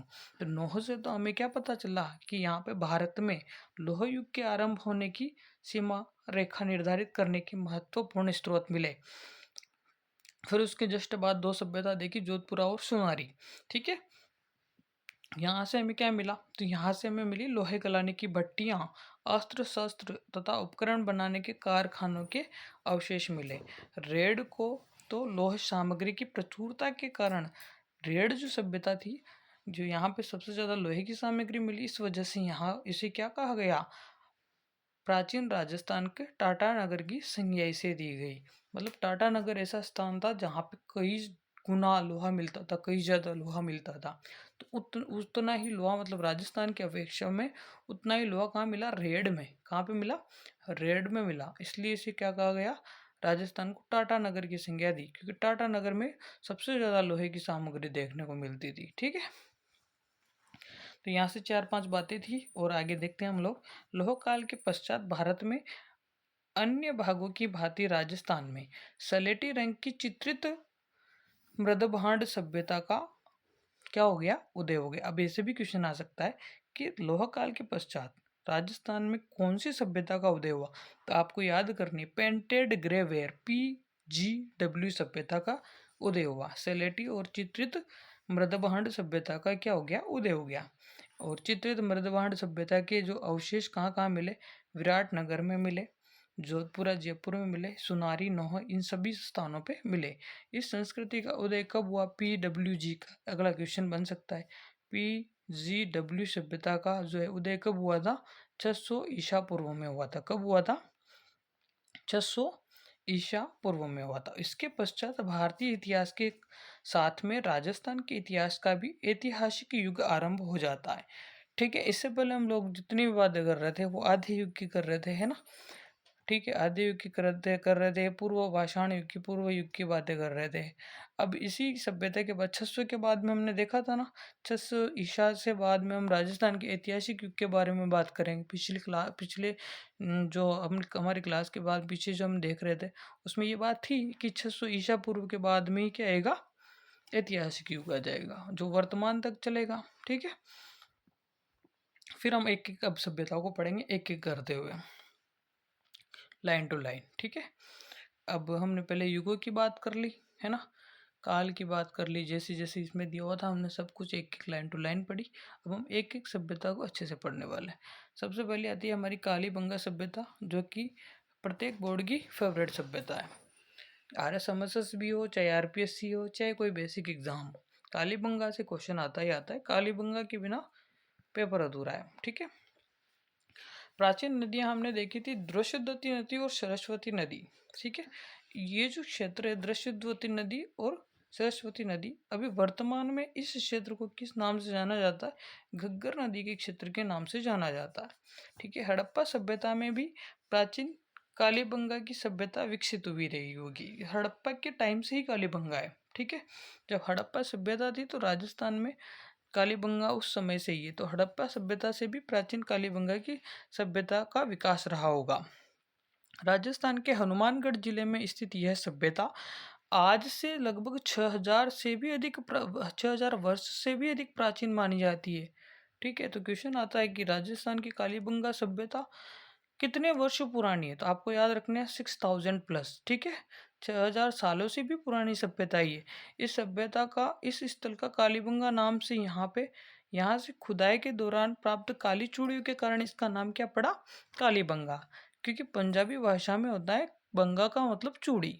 ठीक है, इस वजह से इस स्थान का काले रंग की चूड़ियाँ मिली यहाँ पे, इसलिए इस सभ्यता का नाम क्या पड़ा, कालीबंगा पड़ गया। ठीक है, सर्वप्रथम इसकी खोज 1952 में अमलानंद घोष ने की थी। तारीख इंपॉर्टेंट है, ये सन पूछे जाते हैं पेपरों में। ठीक है, तो 1952 में अमलानंद घोष ने कालीबंगा सभ्यता की खोज की। इसके बाद में 1961 और 62 में बीबी लाल और बीके थापर ने, ठीक है, बीबी लाल और बीके थापर ने जो है यहाँ का क्या करा दिया, उत्खनन। कब कराया, 61-62 में। कब कराया, 61-62 में। आपको क्या क्या याद रखना है, एक तो ये 6000 वर्ष पुरानी है, 61-62 में जो है क्या करा दिया, बीबीलाल बीके थापर ने यहाँ का उत्खनन करा दिया, और साथ में 1952 में अमलानंद घोष ने इसकी खोज की थी। घग्गर नदी के किनारे मिली, हनुमानगढ़ में मिली, और पहले जो है सरस्वती और दृष्टवती नदी के किनारे देखने को मिली थी। ठीक है, और उत्खनन में इस सभ्यता में हमें 5 स्तर देखने को मिले। कितने स्तर, 5 स्तर देखने को मिले। पहले 2 स्तर हमें किस बात की जानकारी देते हैं, पहले 2 स्तर जो है हड़प्पा से भी प्राचीन है। ठीक है, पहले 2 स्तर तो क्या है, पहले 2 स्तर तो क्या है, हड़प्पा से भी प्राचीन है। ठीक है, यानी कि प्राक हड़प्पा कालीन रहे, क्या रहे, प्राक हड़प्पा कालीन। ठीक है, प्राक हड़प्पा कालीन पहले 2 स्तर। ठीक है, 1 और 2। ठीक है, बाकी के तीसरा, चौथा और पांचवा, ठीक है, ये कौन से काल से रहे, ये रहे आपके हड़प्पा काल से संबंधित। ठीक है, मतलब कहने का मतलब क्या हुआ कि ये सभ्यता जो हड़प्पा से भी पहले की रही होगी, इसके जो प्रथम दो स्तर थे वो हड़प्पा से भी प्राचीन है। बाकी तीसरे चौथे पांचवे की जो सामग्री में मिली वो हड़प्पा सभ्यता के समान मतलब समकालीन मिली। ठीक है, इसी आधार पर जो है कालीबंगा सभ्यता को दो भागों में बांटा गया है, प्राक हड़प्पा और हड़प्पा सभ्यता। ठीक है, दो भागों में बांटा गया है, पाक प्राक हड़प्पा और हड़प्पा सभ्यता। ठीक है, अब हम इसके बारे में कुछ कुछ चीजें जो पूछी जाती पेपरों में वो देखते हैं। ठीक है, कालीबंगा सुव्यवस्थित रूप से बना हुआ नगर था, मतलब एक स्पेशली डिजाइंड जो सिटी होती है ना वैसे कालीबंगा हुआ करता था। जैसे कि अभी वर्तमान में जयपुर शहर जो सुव्यवस्थित तरीके से बना हुआ है, ठीक उसी प्रकार से कालीबंगा अरेंजमेंट के साथ में थी। ठीक है, जो यहाँ पे कालीबंगा में जो मकान बनाए जाते थे, मकान बनाने में मिट्टी की ईंटों को धूप में पकाकर प्रयुक्त किया जाता था। ईंटों को किस में पकाते थे कालीबंगा के लोग, किस में पकाते थे, धूप में पकाते थे, है ना। उत्खनन से प्राप्त जो मिट्टी के बर्तन थे और इनके अवशेष पतले और हल्के थे। ठीक है, जो मिट्टी के बर्तन थे ना वो कैसे थे, पतले थे और हल्के थे, तथा उनमें सुंदरता और सुडौलता का अभाव था। मतलब इतने सुंदर नहीं थे वो बर्तन, इतने सुडौल नहीं थे, मतलब इतने मजबूत नहीं थे। ठीक है, मतलब पतले थे, हल्के थे, बर्तन मिट्टी के थे और ईंटें किसकी थी, मिट्टी की थी, जो कि किस में पकाते थे, धूप में पकाते थे। बर्तनों के रंग जो थे वो लाल थे। कैसे थे बर्तनों के रंग, लाल, जिन पर क्या थी, काली और सफेद रंग की रेखाएं थी। ठीक है, बर्तनों के रंग कैसे थे, लाल थे, बर्तनों के रंग कैसे थे, लाल थे, और उन लाल बर्तनों पे कैसे रेखाएं थी, काली और सफेद रंग की क्या थी, रेखाएं थी। यहाँ से जुते हुए खेतों के साक्ष्य मिलते हैं। ठीक है, ये कई बार प्रश्न आ चुका है, जुते हुए खेतों के साक्ष्य मिलते। ऐसा अनुमान है कि लोग एक ही खेत में दो दो फसलें उगाया करते थे। मतलब एक ही खेत में कितनी फसलें उगाया करते थे, गेहूं जो मतलब ऐसे उगाते थे दो दो एक साथ में, है ना, चना और सरसों, है ना, ऐसे दो दो फसलें एक साथ उगाया करते थे। कालीबंगा से मिले कब्रिस्तान में यहाँ के निवासियों की समाधान पद्धतियों की जानकारी मिलती है। ठीक है, कि यहाँ पे मतलब किस प्रकार से लोगों को जलाया जाता था, गाड़ा जाता था, क्या यहाँ पे शवों को मतलब निपटारण की क्या क्या विधियां रही थी वो। और एक बच्चे के कंकाल की खोपड़ी में 6 छेद मिले।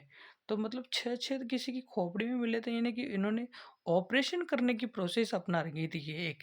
ठीक है, ऑपरेशन जो होता है ना, जैसे मस्तिष्क शोथ की बीमारी के इलाज का प्रमाण माना जाता है। ठीक है, यहाँ से कुछ खिलौने मिले जिसमें जैसे बैलगाड़ी हो गई, हवन कुंड हो गए, लकड़ी की नाली हो गई, बेलनाकार मोहरे हो गई, ये सब जो है कहाँ देखने को मिले, आपके कालीबंगा में। कालीबंगा में दो चार चीजें पड़ी, कौन कौन सी, एक तो धूप को ईंट से, ईंटें जो थी जिनको धूप में पकाते थे, बर्तन मिले, पतले हल्के मिले, बर्तनों के रंग लाल मिले। ठीक है, उस पे काली सफेद क्या थी, रेखाएं थी। ठीक है, जुते हुए खेत मिल गए, एक खेत में दो दो फसलें उगाने जैसी बातें मिल गई। कालीबंगा से कब्रिस्तान मिल गए, कब्रिस्तान में मतलब वहाँ के लोगों को किस प्रकार से निपटान किया जाता था उसकी जानकारी मिल गई। साथ में एक बच्चे की खोपड़ी मिल गई जिसमें 6 छेद मिल गए। खोपड़ी में 6 छेद मिल गए मतलब मस्तिष्क का ऑपरेशन किया जाता था। ठीक है, कुछ खिलौने मिल गए जिसमें बैलगाड़ी मिल गई, लकड़ी की नालियाँ मिल गई। ठीक है, हवन कुंड मिल गए। ठीक है, 7 हवन कुंड यहाँ पे मिले थे, बेलनाकार मोहरे मिल गई। बस काफ़ी, और क्या इसमें जो दिया है वो तो हम पढ़ लिया अच्छे से। ठीक है, आगे चलते हैं हम लोग, आगे इसके बाद में आहड़ सभ्यता के बारे में देखते हैं। ठीक है, आहड़ के बारे में इसमें से कहाँ से क्वेश्चन आया था अभी जमादार के पेपर में, वो मैं आपको बताऊंगा यहाँ से। ठीक है, हम्म क्योंकि ये ट्रेंड ये बदल दिया है। भारत समरस बी ने पूरा पेपर इसी बुक से बनाया है, कला और संस्कृति की बुक से। तो ये बुक आपकी जबान पे होनी चाहिए, हर एक लाइन इसकी आपके लिए मोस्ट इम्पोर्टेंट हो गई है। ठीक है, अब जैसे वो कहते हैं ना कि ऑथेंटिक बुक्स, तो कम से कम इसको तो याद कर लो रे भाई। इतनी बड़ी बड़ी बुकें तो अपने से नहीं पढ़ी जाएगी, ये तो ढंग से पढ़े कम से कम, है ना। तो चलो, आहड़ सभ्यता, आहड़ सभ्यता के बारे में हम लोग बात करेंगे। उदयपुर शहर के पास बहने वाली आहड़ नदी, यानी कि आयड़ नदी, है ना, इसके तट पर बसे हुए क्षेत्र को क्या कहते हैं, आहड़ का क्षेत्र कहते हैं। आहड़ के उत्खनन के फलस्वरूप कितने हजार वर्ष पुरानी मानी गई है, 4000 वर्ष पुरानी ये सभ्यता मानी गई है। पाषाण धातु युगीन सभ्यता के अवशेष सामने आए हैं। यह सभ्यता एक टीले के नीचे दबी हुई प्राप्त हुई, इसलिए इसे क्या कहते हैं, धूलकोट। ठीक है, तो आहड़ को क्या कहते हैं हम लोग, धूलकोट की सभ्यता। कौन सी सभ्यता, धूलकोट की सभ्यता। धूल का मतलब हो गया मिट्टी का टीला, मतलब धूलकोट मतलब मिट्टी का टीला। सबसे पहले इसकी खोज की थी किसने, अक्षय कीर्ति व्यास ने की थी। किसने की थी, अक्षय कीर्ति व्यास ने। इसके बाद में इसका उत्खनन की दो लोगों ने किया था, आर.सी. अग्रवाल और एच.डी. साकलिया। इससे पहले हमने ये नाम लिया था कहीं पे आर.सी. अग्रवाल का, ठीक है, लिया था ना, अपन ने देखा था ना, पूर्व पाषाण काल युग से संबंधित ऐसा कुछ है ना। ठीक है, तो आहड़ सभ्यता के लोग क्या करते थे, आहड़ सभ्यता के लोग मकान बनाने में धूप में सुखाई हुई ईंटों का प्रयोग और पत्थरों का प्रयोग भी करते थे। कालीबंगा में हमने देखा था कि ईंटों का प्रयोग करते थे। कौन सी ईंटों का, धूप में सुखाई हुई का। परंतु आहड़ वाले धूप में सुखाई हुई ईंटों का भी करते थे और पत्थरों का भी प्रयोग ये लोग करते थे। आहड़ के लोग जो थे अपने मृतकों को गहनों और आभूषणों के साथ में दफना देते थे। जो मरने वाले जो व्यक्ति थे ना, उनके गहने नहीं उतारते थे ये लोग। आहड़ के लोग जैसे गहने पहने हुए थे ना, उन गहनों के साथ में क्या करते थे, भाई तेरा तुझको अर्पण क्या लागे मेरा। ठीक है, एक तो के पत्तों के गहने के चक्कर में आ जाए वापस आदमी, है ना, इस वजह से भाई तेरे गहने तू ही रख। ठीक है, क्योंकि ये मानते थे कि मृत्यु के बाद में भी मतलब वो आ सकता है ना, तो मृत्यु के बाद में भी जीवन के अवधारणा के समर्थक होने का प्रमाण है। ठीक है, उत्खनन में मिट्टी के बर्तन सर्वाधिक मिले। ठीक है, मिट्टी के बर्तन सर्वाधिक मिले उत्खनन में। जो आहड़ को क्या कहते हैं कि काले और लाल मिट्टी के बर्तन वाली संस्कृति भी कहते हैं, जबकि कालीबंगा में लाल रंग के बर्तन मिले। ठीक है, जिनके ऊपर सफेद और काली ज्यामिति उकेरी गई थी। परंतु आहड़ में जो बर्तन मिले वो कौन से मिले, लाल और काले मिट्टी के बर्तन मिले। ठीक है, समझ में आई बात। आहड़ में जो बर्तन मिले वो कौन से मिले, लाल और काली मिट्टी के। ठीक है, आहड़ का दूसरा नाम था ताम्रवती नगरी। क्या था, ताम्रवती नगरी। यहाँ पे तांबे के औजारों उपकरणों के अधिक प्रयोग होने के कारण इसका नाम रखा, ताम्रवती नगरी रखा गया। ठीक है, जबकि ताम्र सभ्यता की जननी जो अगर पूछे तो वो है आपकी गणेश्वर, और ताम्रवती नगरी पूछे तो कौन सी, आहड़।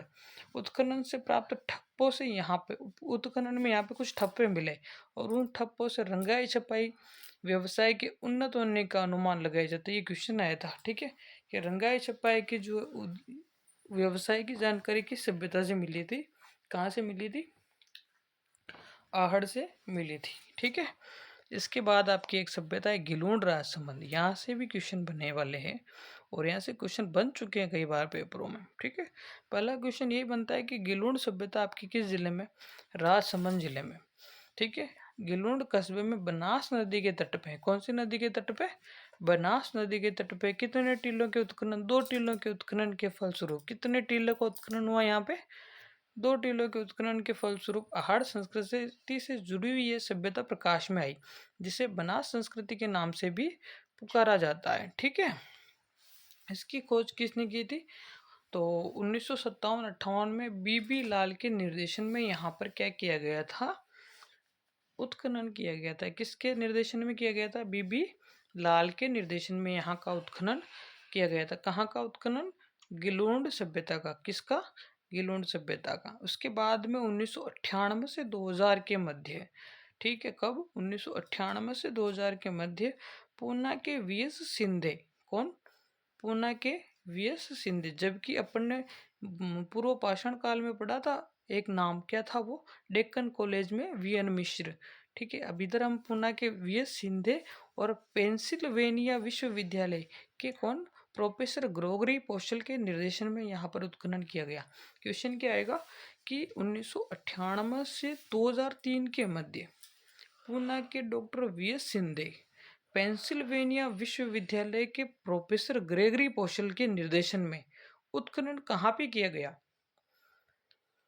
गिलूण सभ्यता में। ठीक है, तो उत्खनन से प्राप्त जो है ताम्रयुगीन सभ्यता के अवशेष मिले और इसका समय कब निर्धारित किया गया, तो 1900 से लेकर 1700 ईस्वा पूर्व के मध्य ये सभ्यता रही होगी।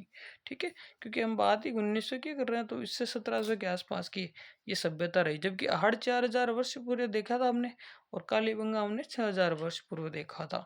1900 से 1700 के बीच की अगर कोई सभ्यता का स्थल पूछे तो हम क्या बताएंगे, गिलूण सभ्यता। और गिलूड सभ्यता में दो तीन चीजें हमने देखी कि बनास नदी से जुड़ी हुई है।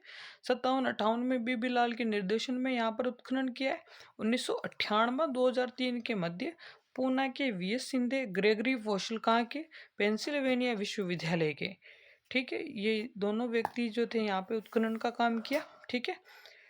और इसका मापदंड निर्धारित किया कि 1900 से 1700 ईसा पूर्व के बीच की सभ्यता रही होगी, ठीक है। फिर गिलूंड से 5 प्रकार के मिट्टी के बर्तन मिले, ठीक है। कितने प्रकार के बर्तन मिले गिलूंड से? 5 प्रकार के। इंपॉर्टेंट बात, गिलूंड से कितने प्रकार के मिले? 5 प्रकार के। कौन कौन से, सब याद करने पड़ेंगे। सादे, कौन से? सादे, फिर काले, पॉलिशदार, फिर भूरे, फिर लाल और काले। ये 5 प्रकार के मृद भांड यहाँ से मिले, ठीक है। मतलब मिट्टी के बर्तनों को कहा जाता है मृद भांड, ठीक है। कौन से? सादे, काले, पॉलिशदार, सादे, काले, पॉलिशदार, भूरे, लाल और काले।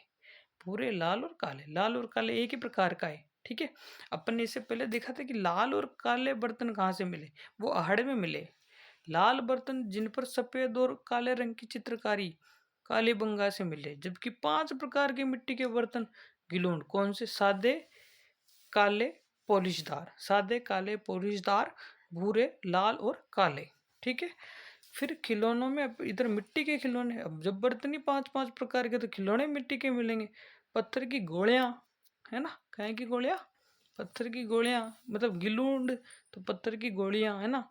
हाथी दांत की चूड़ियां, अभी हाथी दांत की चूड़ियां कालीबंगा में मिली है, परंतु वहां पे फिर ऑप्शन में एक ही देखा हुआ, ठीक है। ऐसे अफसोस मिले, ठीक है। आहड़ में जो पक्की ईंटों, आहड़ में पक्की ईंटों, आग में पकाई हुई ईंटों का उपयोग नहीं हुआ है, क्योंकि हमने पढ़ा था कि आहड़ में कौन सी ईंटें थी? धूप में पकाई हुई ईंटें थी ना। इससे पहले आहड़ में हमने पढ़ा था कि धूप में पकाई हुई ईंटों का प्रयोग करते थे, ठीक है। कालीबंगा में भी हमने यही बात देखी थी, ठीक है।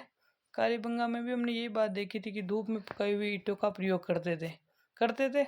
अब यहाँ पे देख रहे हैं कि गिलोंड में इनका प्रयोग कौन सी ईंटों का हुआ? तो आग में पकाई हुई ईंटों का प्रयोग हुआ गिलोंड में, ठीक है। आहड़ में पक्की ईंटों का उपयोग नहीं हुआ, हमें पता है नहीं हुआ, परंतु गिलोंड में आग में पकाई हुई ईंटों का प्रयोग हुआ, ठीक है। जबकि गिलोंड में इनका प्रचुर उपयोग होता था, ठीक है। आहड़ में पक्की ईंटों का प्रयोग नहीं हुआ, आग में पकाई हुई ईंटों की बात चल रही है। आहड़ में नहीं हुआ आग में पकाई हुई ईंटों का। आग में पकाई हुई ईंटों का प्रयोग कहाँ हुआ है? गिलोंड में, ठीक है। जबकि आहड़ और कालीबंगा में हमने देखा था कि धूप में पकाई हुई मिट्टी की ईंटों का प्रयोग किया था, ठीक है। ये बातें एनसीईआरटी में लिखी हुई है, आरबीएससी की बुक में। तो हर एक बात अपने लिए क्या हो जाती है? इम्पोर्टेंट। फिर आती है बागोर सभ्यता। बागोर सभ्यता कहाँ पे है? भीलवाड़ा जिला में स्थित बागोर में कौन सी नदी? कोठारी नदी के तट पर। खोज किसने कर दी? वीएन मिश्र ने। जबकि गिलोंड सभ्यता की खोज किसने की थी? गिलोंड सभ्यता की खोज किसने की थी? बताओ। बीबी लाल ने। किसने की थी? बीबी लाल ने की थी। बागोर सभ्यता की खोज किसने की थी? वीएन मिश्र ने। कब की थी? 1967 से 1970 के बीच में। जबकि आपको याद आ रहा होगा 1957 से 58 के बीच में किस सभ्यता की खोज हुई? गिलोंड सभ्यता की। किसने की थी? बीबी लाल ने। अमेरिका के कौन से विश्वविद्यालय? पेंसिल्वेनिया विश्वविद्यालय। कौन था? ग्रेगरी पोर्शल। पूना का कौन था? वीएस सिंधे। क्या की थी यहाँ पे? खुदाई, उत्खनन। कब से कब तक? 1998 से 2003 के बीच में, ठीक है। 1967 से 1970 के बीच में उत्खनन का कार्य किसने किया? वीएन मिश्र ने। उत्खनन के दौरान यहाँ पर प्रागैतिहासिक काल की सभ्यता के अवशेष प्राप्त हुए, जो 4-5 हजार ईसा पूर्व के माने जाते हैं। 4 से 5 हजार ईसा पूर्व, ठीक है। 4 से 5 हजार ईसा पूर्व। अभी हमने देखा था 4 हजार पहले, 4 हजार ईसा पूर्व पहले आहड़ की थी, 6 हजार ईसा पूर्व कालीबंगा, 4 हजार ईसा पूर्व बागोर, और अपन ने देखा था कि 1900 से 1700 ईसा पूर्व के बीच में गिलोंड, ठीक है। रिवीजन भी मैं करवाता जा रहा हूँ साथ का साथ। यहाँ से बड़ी संख्या में क्या मिल गए आपको? लघु पाषाण के उपकरण मिले आपको। यहाँ से क्या मिले?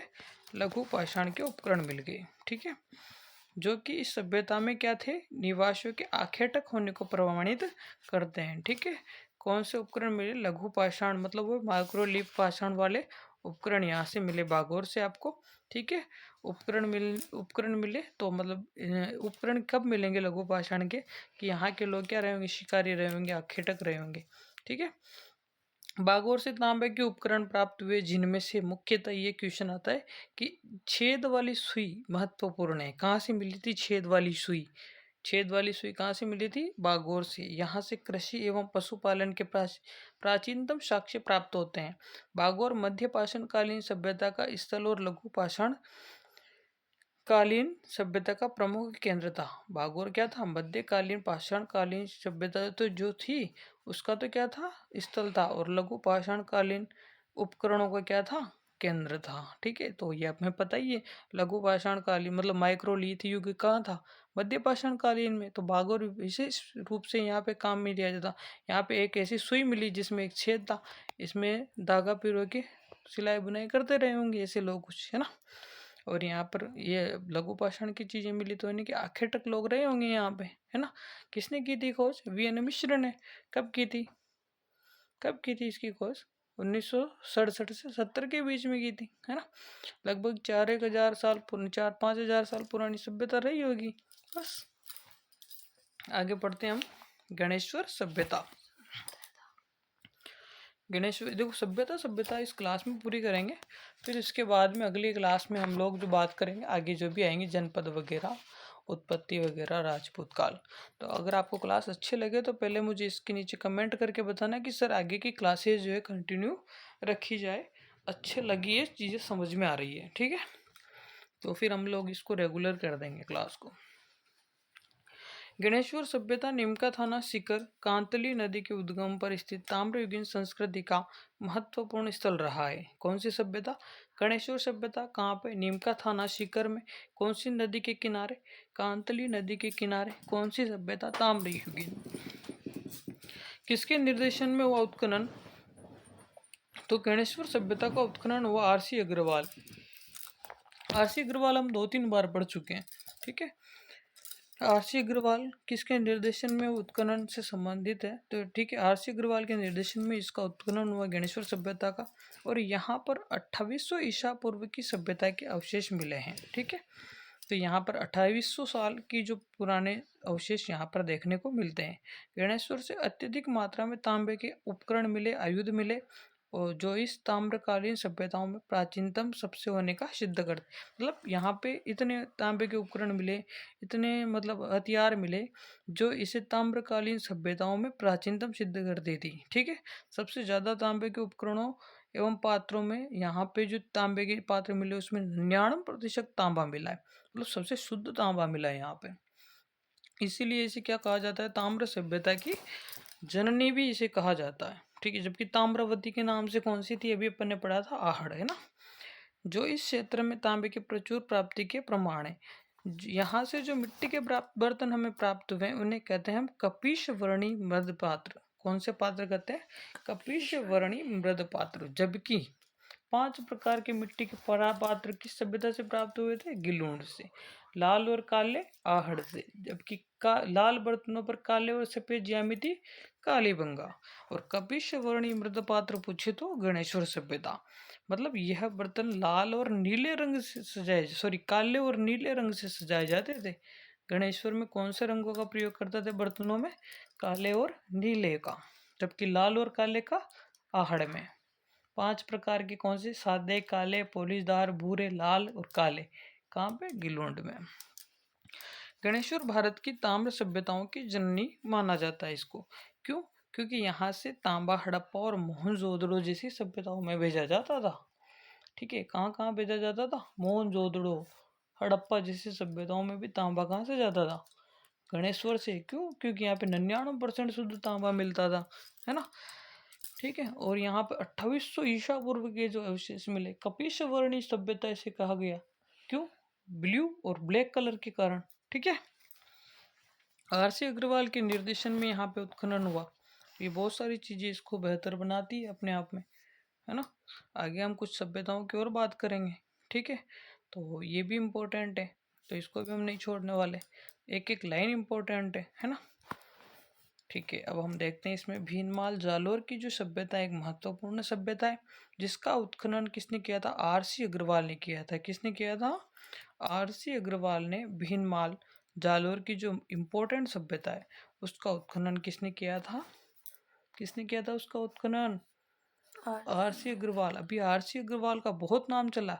आरसी अग्रवाल बहुत इंपॉर्टेंट है, गणेश्वर की खोज इसने की है ना। और किसकी खोज की थी? भीनमाल जालोर की खोज की। और किसकी खोज की? बताओ, अभी पीछे पढ़ा था ना अपने आरसी अग्रवाल के बारे में। ठीक है, आप आरसी अग्रवाल की खोज आपने आहड़ से संबंधित है। आरसी अग्रवाल, आरसी अग्रवाल आपके उस राजस्थान वाले उसमें पूर्व पाषाण कालीन जो था ना आपका, पूर्व पाषाण कालीन था ना, क्या बोलते हैं उसको, पूर्व पाषाण कालीन में वो राजस्थान संग्रहालय विभाग है ना, पुरातात्विक संग्रहालय विभाग, उसके वो थे सदस्य है ना। तो इतने चीज़ों में आरसी अग्रवाल का नाम है, तो इम्पोर्टेंट नाम है ये, थोड़ा याद रखना है ना। यहाँ से एक रोमन एम्फोरा का सुरापात्र मिला जो कि एक यूनानी सुराही है। ठीक है, और जो इसके विदेशी व्यापार के केंद्र होने की पुष्टि करता है। अब भाई सुरापात्र कब मिलेगा? यूनान का सुराही कहाँ से मिलेगी? क्योंकि ये यूनान के लोग आए होंगे यहाँ दारू पानी पीने है ना, तो जब भी तो सुरापात्र मिला है ना। तो रोमन एम्फोरा पैक वैक बनाए होंगे इधर आके, तो जब जाके रोमन एम्फोरा मिला, तो रोमन एम्फोरा क्या था? यूनानी सुराही थी। तो यूनान के लोग जिस चीज़ में बैठ के दारू पिया करते थे वो चीज़ थी रोमन एम्फोरा। कहाँ मिली? भीनमाल जालौर में। और भीनमाल का प्राचीन नाम क्या था? श्रीमाल। ठीक है, इसी प्रकार यहाँ पर कुछ सभ्यताएं हो रही। ईशवाल सभ्यता उदयपुर, ये क्वेश्चन पूछा जा सकता है। प्राक ऐतिहासिक कालीन सभ्यता के प्रमाण मिले, यहाँ से समृद्ध लौह उद्योग के क्या मिले? साक्ष्य प्राप्त हुए। ठीक है, तो थोड़ा सा ईशवाल उदयपुर देख लेना एक बार, और ये सुरा वाला पात्र वाला थोड़ा इम्पोर्टेंट है यहाँ पे जालौर भीनमाल में। ठीक है, अब आगे देखते हैं हम। फिर आता है आपका प्राचीन मत्स्य जनपद में स्थित बेराट सभ्यता। ठीक है, बेराट जो कि कहाँ पे? बेराट जयपुर की बीजक पहाड़ी, भीम जी की डूंगरी, महादेव जी की डूंगरी से हड़प्पा सभ्यता एवं मौर्य काल के अवशेष प्राप्त हुए। प्राचीन मत्स्य जनपद में स्थित बेराट जयपुर की बीजक की पहाड़ी, भीम जी की डूंगरी, महादेव जी की डूंगरी से हड़प्पा सभ्यता एवं मौर्य काल के अवशेष प्राप्त हुए। क्या क्या प्राप्त हुए? कहाँ कहाँ से प्राप्त हुए? मत्स्य जनपद में स्थित जो बेराट थी, जयपुर में थी, वहां से कौन कौन सी डूंगरियां थी ये इंपॉर्टेंट है। बीजक की डूंगरी, बीजक की पहाड़ी, ठीक है, भीम जी की डूंगरी, महादेव जी की डूंगरी। यहाँ से क्या मिले? कुछ तो हड़प्पा सभ्यता से और कुछ मौर्य काल के अवशेष यहाँ से मिले। यहाँ की खोज किसने की थी? तो यहाँ की खोज 3 व्यक्तियों का नाम आता है, इनका नाम पूछ के सभ्यता का नाम पूछा जाता है। ठीक है, दयाराम साहनी, नीलरत्न बनर्जी, कैलाश नाथ दीक्षित, ये 3 विद्वान थे। ठीक है, इनका संबंध किस सभ्यता से था? बेराट से था। ठीक है, दया, नील और कैलाश, कैलाश नाथ। ठीक है, कैलाश नाथ क्यों? क्योंकि महादेव जी की डूंगरी थी। ठीक है, दयाराम साहनी थे, नीलरत्न बनर्जी थे, ये तीनों कहाँ से संबंधित थे? बेराट से। बेराट से एक गोल मंदिर मिला। कौन सा मंदिर मिला? गोल। अशोक के स्तंभ मिले। ठीक है, बेराट के समीप अशोक का भाब्रू शिलालेख मिला जो अशोक के बौद्ध धर्म के अनुयायी होने का प्रमाण है। बेराट से 4-5 चीजें मिली, उनको हम वापस रिवीजन करेंगे। मत्स्य जनपद में स्थित बेराट था, वहाँ पे 3 डूंगरियाँ थी, बीज की डूंगरी, भीम जी की डूंगरी, महादेव जी की डूंगरी। हड़प्पा और मौर्य काल से संबंधित अवशेष मिल गए। 3 व्यक्तियों के नाम याद रखो, दयाराम, कैलाशनाथ और नीलरत्न बनर्जी। इसके बाद में एक बेराट का गोल मंदिर मिला, अशोक के स्तंभ मिले। ठीक है, साथ में भाब्रू शिलालेख मिल गया। अशोक के बौद्ध धर्म होने के अनुयायी होने की जो पुख्ता प्रमाण है किस सभ्यता से मिला? बेराट से मिला। ठीक है, तो ये सब बातें हमने बेराट के बारे में करी। फिर हम देखते हैं बालाथल उदयपुर। ठीक है, बालाथल उदयपुर की खोज किसने की? प्रोफेसर वीएन मिश्र ने। इसी के साथ बालाथल के साथ बागोर की खोज भी किसने की थी?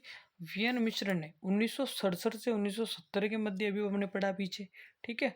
1967 से 1970 के बीच में बागोर बालाथल की खोज किसने की? वीएन मिश्र ने की, ठीक है। ये भी कौन सी सभ्यता? ताम्रपाषाण युगीन, ठीक है। और इस सभ्यता का संपर्क हड़प्पा से होने का पुख्ता प्रमाण प्राप्त होता है यहाँ से, कोई बड़ी बात नहीं है। इन महत्वपूर्ण सभ्यताओं के अतिरिक्त हमें कुछ नाम याद रखने होंगे। रंगमल कहाँ पे? हनुमानगढ़ में। ओजियाना कहाँ पे? भीलवाड़ा में। नगरी कहाँ है? चित्तौड़ में। बरौर कहाँ पे? गंगानगर में। तिलवाड़ा कहाँ पे? बाड़मेर में। जोधपुरा कहाँ पे? जयपुर में। सुनारी कहाँ पे? झुंझुनू में। नौह कहाँ पे? भरतपुर में। नगर कहाँ पे? टोंक में, ठीक है। ये सब प्राचीन स्थल हमें कहाँ पे प्राप्त हुए? राजस्थान में। एक बार और देख लेते हैं। रंगमहल हनुमानगढ़, ओजियाना भीलवाड़ा, नगरी चित्तौड़, ठीक है। नगर टोंक, बरौर श्री गंगानगर, तिलवाड़ा बाड़मेर में, जोधपुरा जयपुर में, सुनारी कहाँ पे? झुंझुनू में। नोह कहाँ पे? भरतपुर में। ये सब कहाँ पे प्राप्त हुए? राजस्थान में हमें प्राप्त होते हैं, ठीक है। तो ये बस खत्म होने में आ रहा है ना, तो एक दो लाइनें और बची हुई है, थोड़ा इंपॉर्टेंट है, इस वजह से इनको लास्ट तक पढ़ेंगे हम लोग। राजस्थान में आर्य संस्कृति का प्रसार रहा, ठीक है। अब आर्य संस्कृति का प्रसार कहाँ पे रहा? हड़प्पा के जैसे पतन होता है 1800 ईसा पूर्व के आसपास के बाद में, ठीक है। भारतीय इतिहास में जो वैदिक सभ्यता का समय प्रारंभ हो जाता है।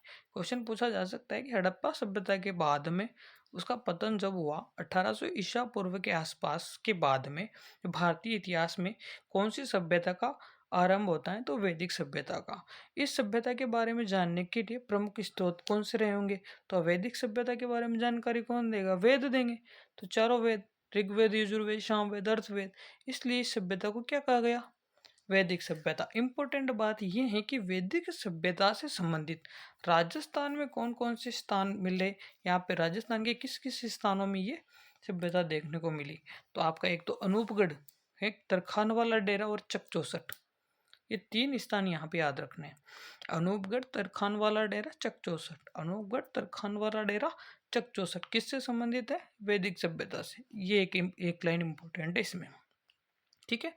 महाकाव्य काल के राजस्थान में आर्यों की अनेक बस्तियों से उल्लेख मिलते हैं। रामायण से ज्ञात होता है कि राम व रावण युद्ध के समय जब दक्षिणी सागर ने अपने ऊपर सेतु बनवाना स्वीकार नहीं किया, तो भगवान श्री राम ने भयभीत करने के लिए जो अपना खींचा हुआ अमोघ शस्त्र जो था वो राजस्थान की ओर ही फेंका था, और इसलिए यहाँ पर जो समुद्र की बात की थी ना, वो स्थान सूख गया और वो क्या हो गया? मरुस्थल हो गया। यद्यपि आज के वैज्ञानिक युग में इस कथा को स्वीकार नहीं किया जाता, किंतु रामायण के रचयिता राजस्थान के भूभाग से परिचित थे। यह तो प्रमाणित हो ही जाता है, ये तो प्रमाणित हो ही जाता है कि ऐसी बात उस समय के जो रामायण के जो लेखक थे, उन्होंने इस चीज़ को माना कि भगवान राम ने अमोघ वस्त्र चलाया राजस्थान की ओर, समुद्र था वो सूख गया और मरुस्थल बन गया। तो इसी कथा से ये स्वीकार करना पड़ता है कि जो रामायण के जो रचयिता थे, उस समय के जो रचयिता रहे होंगे, वो भी राजस्थान के भूभाग को जानते होंगे, ठीक है ना। इसलिए तो उन्होंने इस चीज़ की बात की ना, ठीक है। फिर महाभारत में भी राजस्थान में आर्यों का पर्याप्त उल्लेख हुआ है। महाभारत में भी राजस्थान के आर्यों का पर्याप्त उल्लेख हुआ है। महाभारत के अनुसार कहा जाता है कि राजस्थान का जो जंगल देश है बीकानेर, कौरव पांडव राज्य के अधीन रहा था, और मत्स्य राज्य उनका क्या था? मित्र था। अब ऐसा क्वेश्चन आ सकता है कि राजस्थान का कौन सा क्षेत्र कौरव पांडव राज्य के अधीन रहा था? अब बच्चे क्या करेंगे? बच्चे सीधा मत्स्य जनपद में जाएंगे, ठीक है, क्योंकि उनको पता है कि मत्स्य जनपद के बारे में जानकारी विराट की जानकारी महाभारत से मिलती। पर उन्होंने पूछ लिया कि अधीन, अधीन कौन सा था? तो जंगल देश। जिन्होंने नहीं पढ़ी आरबीएससी की बुक, वो तो करेंगे गलत, है ना। अब हमने पढ़ लिया, अब हम गलत नहीं करेंगे। और मित्र कौन सा था? मत्स्य राज्य उनका मित्र था, और अधीनस्थ राज्य था। मित्र राज्य या अधीनस्थ राज्य कौन सा था? मत्स्य। किसका? कौरवों और पांडवों का, ठीक है। जबकि उनका अधीन कौन सा था? तो अधीन कौन सा था? जंगल देश, ठीक है। कहा जाता है कि पांडवों ने अपना अज्ञात वास का जो 1 वर्ष भेष बदलकर किस जगह पे? मत्स्य देश के शासक विराट के दरबार में ही व्यतीत किया था। महाभारत के युद्ध में विराट अपनी सेना सहित पांडवों की ओर से क्या लड़ता हुआ मारा गया, ठीक है। भारतीय इतिहास की भांति महाभारत के युद्ध के पश्चात महात्मा बुद्ध के समय तक राजस्थान का इतिहास भी अंधकारमय हो गया। भारतीय इतिहास की भांति महाभारत के युद्ध के पश्चात महात्मा बुद्ध के समय तक का जो राजस्थान का इतिहास था वो क्या हो गया, गायब हो गया। क्योंकि इस समय के बारे में जानने के लिए प्राप्त कोई ना तो उल्लेख मिले पुरातात्विक, ना कोई लिखित साक्ष्य साक्ष्य प्राप्त हुआ। किंतु बुद्ध के समय से भारतीय इतिहास के ऐतिहासिक युग का आरंभ होने के साथ ही राजस्थान के इतिहास के संबंध में भी पहले की अपेक्षा कुछ स्पष्ट और प्रामाणिक जानकारी मिलने लगती है। बौद्ध धर्मों के आधार पर विद्वानों का मत है कि छठी शताब्दी की ईसा पूर्व में भारतीय राजनीति के रंगमंच पर दो प्रवृत्तियां विशेष रूप से दिखाई देती है। प्रथम, जनपदों का उदय। द्वितीय, साम्राज्य विस्तार हेतु जनपदों के मध्य संघर्ष। तो आज की क्लास में सिर्फ इतना ही। क्लास अच्छी लगी हो तो एक बार इसके नीचे लाइक करें, कमेंट करें। अच्छी लगी हो, बुरी लगी हो, किस चीज़ की कमी है, हर एक चीज़ का कमेंट देके अपना रिव्यू दें, ताकि मैं आगे क्लास बनाऊं नहीं बनाऊं, जैसा भी आपको अच्छा बुरा जो लगा हो आपको इस क्लास के बारे में लिखें ज़रूर। धन्यवाद, बहुत बहुत आभार।